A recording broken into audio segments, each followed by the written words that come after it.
you want to just start with where you're at? I am 26 years old. I am living in Omaha right now.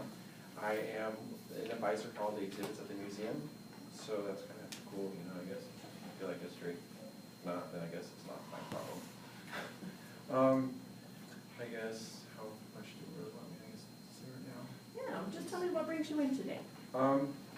About 7 months ago, I guess, I was kind of in a car crash, and the other driver was intoxicated, and I was with my girlfriend at the time, and she's in a coma, and the other driver didn't make it. So that's kind of hard. So I'm hoping that she comes out of that. But I was driving, and he T-boned us, and it was on her side. So that was bad. But we were coming back, we went to the movies, and the worst part was I was going to propose to her within a month. So that kind of puts a crank in things, I guess. So It changed your whole so, idea of your life. yeah, so it's kind of like, it's a wrench in the machine, I guess. I just really don't know exactly how to go from there. I guess you can only hope that she comes, you know, she comes out of it. Let's see, so I'm still working at the museum, hoping one day to become a curator. So that doesn't sound like much of a dream, I guess, but it's something that would be really cool for me, I guess. My parents also live in Omaha. I have one brother, he's older than me, he's 29. His name's Adam, he's a teacher, so, and him and I are pretty close. So it sounds like lots of things have been happening over the last year, for sure, that have caused you to change kind of life course a little bit, and then it sounds like you're not really sure what to do from here. Yeah, I've been having trouble sleeping and stuff like that, so that's kind of it's a difficulty. It's hard to deal with the fact that the person you wanted to spend the rest of your life with, you don't know if they're ever going to wake up. Why was I the one? No, why was I the one that made it out of the car crash? Fine. The other person is dead. So I guess it makes you question what's going on, like, you know, things about your life. So it's a matter of, I kind of want to get things together. So you have a lot of things running through your mind that keep you awake at night and make you worry. And you're the only one that survived the crash at this point. That's awake. That's awake, yeah. Right. Yeah. And this happened how long ago? About 7 months ago. 7 October. months ago. This would be this one. And so you continued to work at your job, and somehow they have been concerned because they made the call, the referral for you to come and talk to somebody. Can you tell me a little more about that? Well, I guess I could put on exactly what you want to know.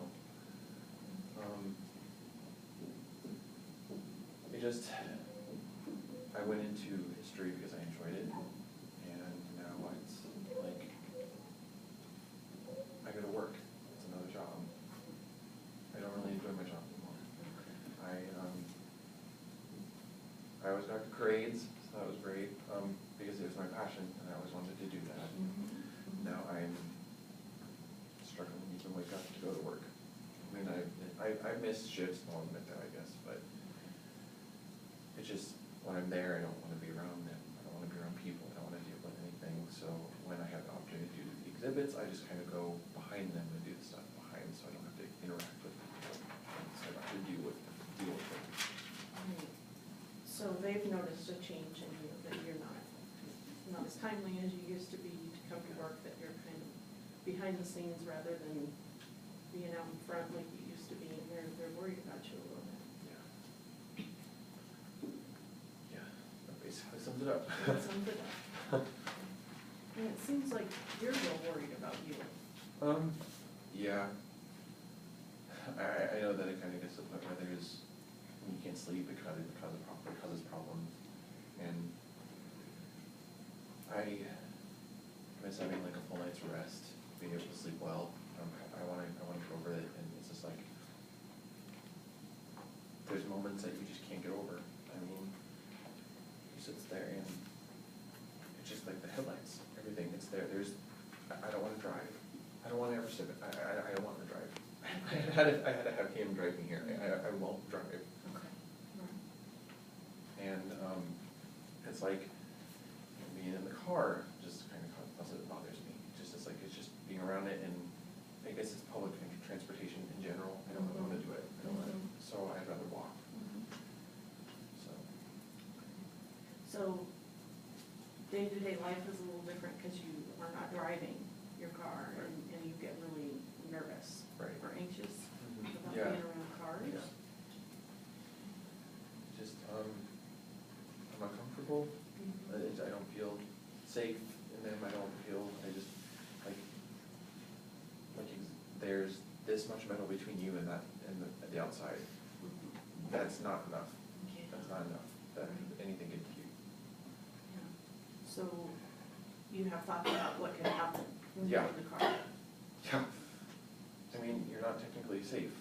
You're not safe. I mean, anything can happen in that car. Anything can happen. Just because you have that much between you and outside, doesn't, if the car's coming at you, it doesn't matter. Right.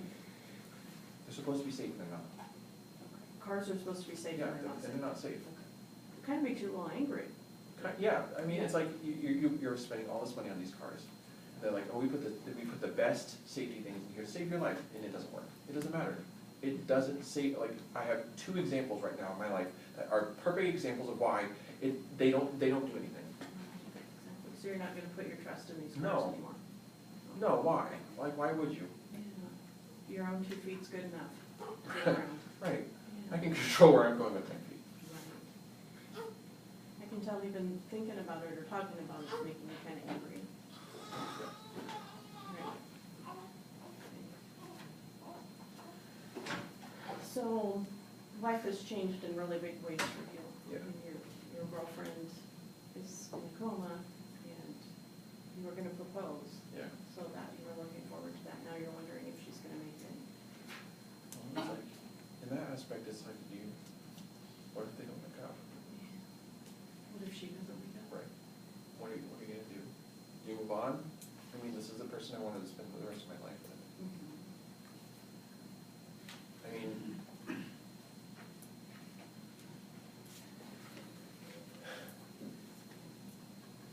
what if I never hear her laugh again? She was my other half. And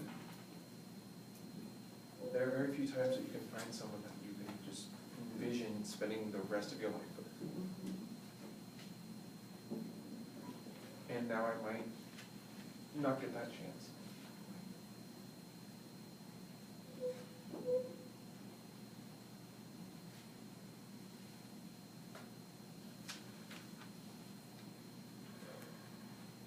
What is the next question? Sorry. Sure, no, that's fine. I understand this is really hard, and I appreciate you coming in and sharing, trying to kind of move past some of this stuff. Absolutely. So, your relationship is different for you. In the day-to-day, you don't have the person that you count on and that you loved and that you spent a lot of time with by your side. Yeah. And you think a lot about her and the accident. It's caused some problems at work. Yeah. Has nobody else noticed anything different? One of my best friends, I guess, he kind of gets concerned. I mean, he's vocalized a couple times, he's concerned, and my older brother, so he's concerned too. So my family noticed a major change. So I just don't want to be around anyone. So if they were here telling me about what the major change is, what would they be saying? I don't really talk. I don't put forth an effort I'm introverted, I guess, is probably one thing they'd say, which I don't see why. It's not really that big a difference. I mean, we might have lived in the same town, but we didn't talk every day. Okay. Yeah, that part you don't understand. Right, I don't know why.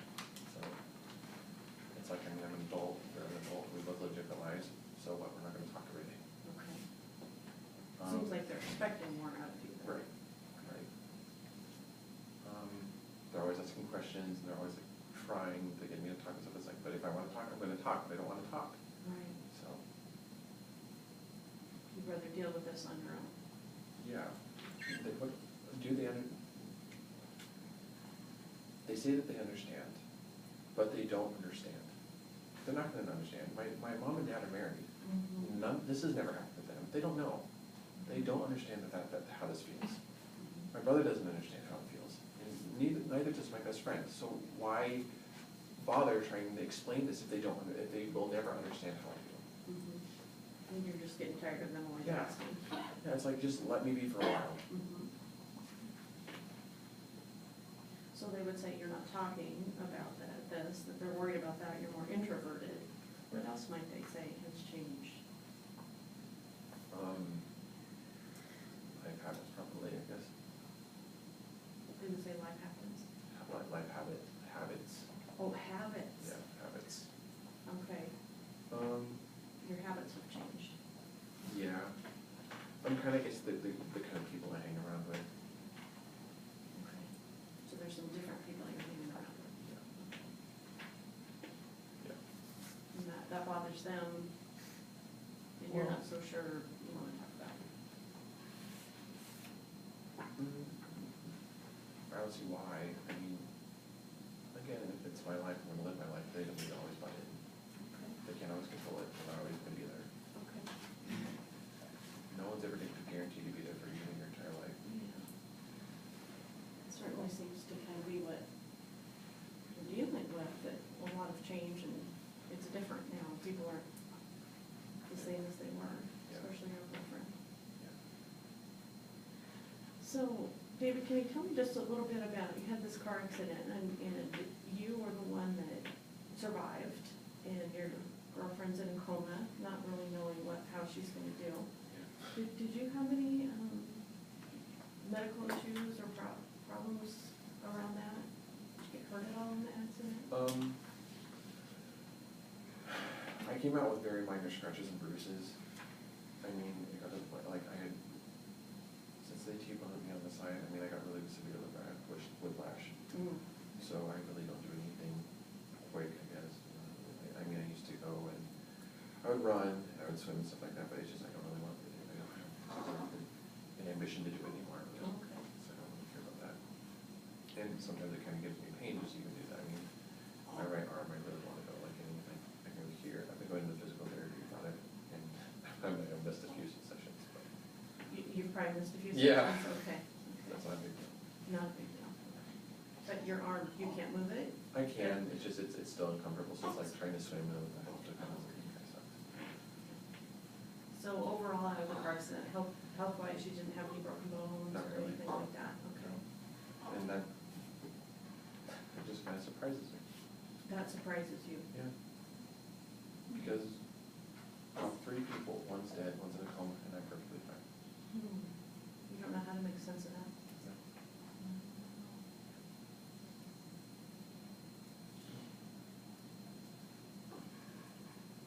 I don't know.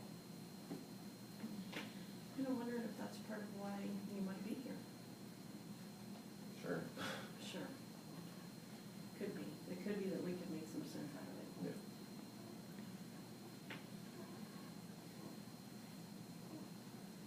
So, we've kind of talked a little bit about the accident, what kind of precipitated some of these changes for you. And we've talked a little bit about work and how that is, your family a little bit, your health, your medical stuff. And tell me a little bit about,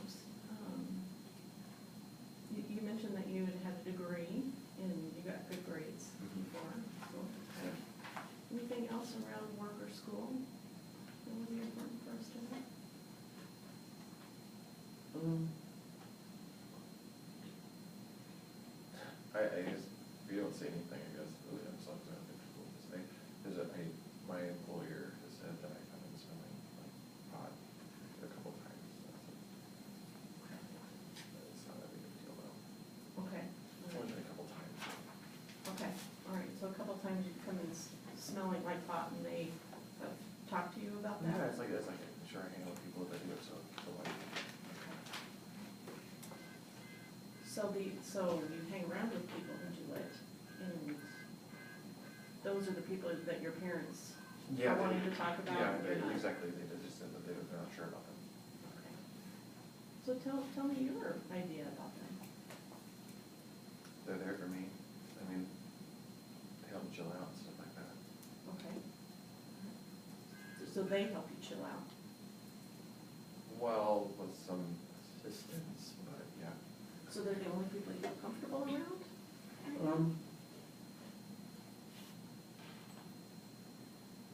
I guess kind of. Okay. They don't really ask questions. They don't do anything. They're there. Mhm. They leave you alone? Yeah. In other words. They just kind of let me be. Right. Which is something really important to you right now? Right, that's all I want. Okay. So, with some assistance, they help you chill out. Curious about that. I smoked a couple times with them. Okay. Just a couple. I mean, like I said, it's like, I tried it once in college and I didn't like it, so. Okay. So Yeah. you've tried it before, didn't like it? Right. And now you've done it a few times and it makes you feel chilled out, relaxed a little bit? Yeah, I mean, it might just kind of slows down. I think. It helps with that mind, stuff going on in your Yeah. mind. Okay. How about sleep? Does that help with sleep? Yeah. Yeah. You can wake up perfectly fine in the middle of the night. Sometimes you know how when you wake up and oh you're like, oh, I was thirsty or something like that. But after you go through a car accident, things change, and then you can just picture. You can just picture the last thing you think about is her face with the headlights. That's all. That's all you think about. That's And all then you're thinking? it replays over and over and over again. So I can't sleep. No matter what, I've tried sleep aids, I've tried melatonin, I've been to the doctor and tried stuff, but I just can't sleep. So, so I've tried maybe, smoking sometimes, and it kind of calms me down, I can sleep more. Or sometimes I also end up missing shit because of it, but I'm getting more sleep, that's a good thing, that's the positive. That's the positive thing. So, and this is where you said the employer was kind of worried about you because you've missed some shifts. Yeah, it's not that big a deal with me. So there's this trade-off between needing sleep and needing to be able to go to work, to get up and go to work. Right. You just can't figure all that Yeah, out. exactly. Exactly. Well, I really appreciate your sharing some of this stuff, because I know that's gotta be really hard. It seems like you're a little, not sure you wanna talk about smoking. Yeah, no, not really. No. No. So, with the smoking, how about drinking? Do you try drinking? No, I mean, socially, like, maybe a drink once a week, not even. Okay. Not really, I don't drink that much. It's just, it's not the thing. No, you're not interested in that? No. All right. Any other substances that you don't help? I mean, I don't get the point of drinking, why do you want to suddenly see the room, spinning completely, and then pass on the floor, why? Right, yeah, you don't get that. Right. Whereas the pot makes you just feel chilled, Right. relaxed, and you can sleep, Why and drink so it much stops all the noise. Exactly, why drink so much that you're gonna puke? Right. I'm sorry, I don't look forward to puking. I don't see who looks forward to puking, so why would you want to puke? I want to keep my food in my stomach. It's gonna come out of my stomach, it's gonna go out the other end, sorry. True, true. So, so how is your appetite? Well, I mean, you get munchies, so that's that. Okay. I guess that was kind of one of the reasons why I started smoking occasionally, was because after the car accident, I didn't really want to eat. Thinking about it just kind of upset my stomach. I didn't want to do anything like that. And it became a bother. I didn't need to, and It just seemed like a waste of time. Yeah. Kind of, and you weren't hungry, and maybe Right. you sick to your stomach to think about food. right. And then every single time you would go to eat, you'd realize, well, I'm eating this, but my girlfriend's not. She's not able to, and the other person can't even chew, because they're not alive. So, So you had thoughts about them and what they could or couldn't do Right. anymore, and it didn't seem fair that you could. right. Yeah, exactly. Well, let me see what else we have here on the form that you have to fill out for your employer.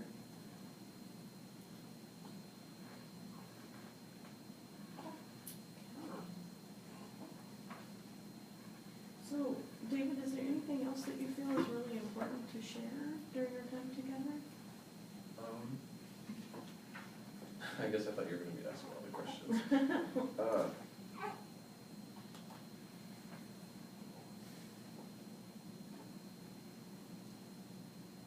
I can't think of anything. Can't think of anything else. Not right now, no. Okay. Well, if you don't mind, I think I'm ready to turn it over to the team, and they might have some questions. Are you okay with that? Yeah. Okay. We can just chill, hang out for a minute, and Cool. give them some time to talk. Okay, team. So if you need to talk a little bit, you can. Give you a few minutes. You can figure out what other information you are needing to know.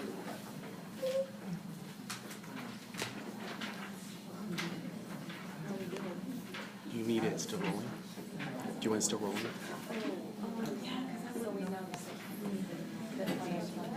Okay.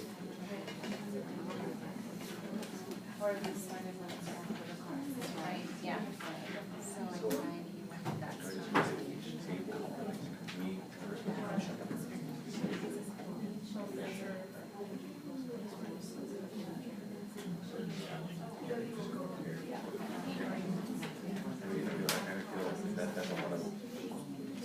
Yeah, and there's not a lot of things for, I guess, How much smoking, how often, do a lot, and I want to use the word.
Like we already feel anxious before, or did this happen after the class?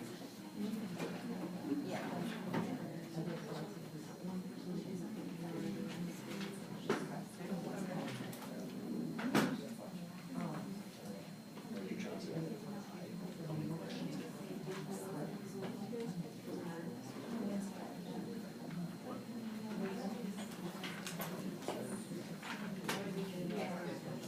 Here, I can write it down. Oh.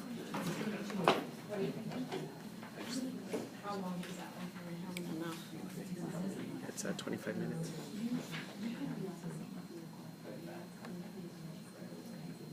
Maybe you should. You think?